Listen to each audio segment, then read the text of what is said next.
Hey there, seventh graders. How you doing?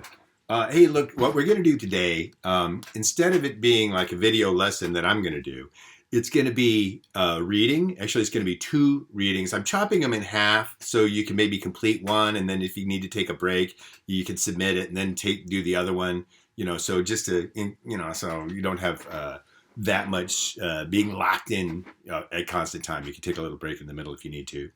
Um, so at any rate, the first one is going to be a reading on what the last lesson was about continental drift and about Alfred Wegener.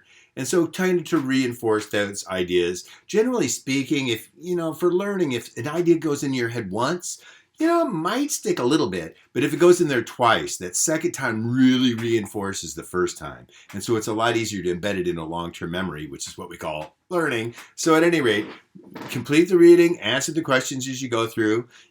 Yes, you absolutely may. Oh, I got the question. I don't remember which is the right answer. Go back and look at the reading again. That's fine. But please read it through the first time. I broke it into separate little chunks. And so there's a chunk and then some questions, then a chunk and then some questions. And so you should be able to work your way through it. But make sure you read it.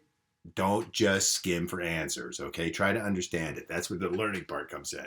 Now, the second one is going to be, remember in the lesson how Alfred Wegener, he had this idea of continental drift, and it wasn't accepted at all by the scientific community. They thought, you're nuts. There's no way that the continents are moving across the face of the planet. How could that be? I mean, it's just crazy.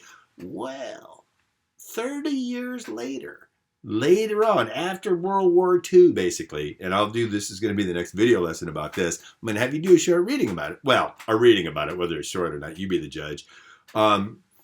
Of what was the evidence that showed up later on that made people think, whoa, I think this Wegener guy was right. Okay, because it's a pretty amazing idea that the continents are actually moving across the face of the earth. That's incredible. And it's the main theory of the earth now and how it works and how mountain ranges form and why there's earthquakes and volcanoes. It explains all these different kinds of features that the earth has. It's a very powerful theory called plate tectonics. So we're doing the story of how the theory of plate tectonics got developed.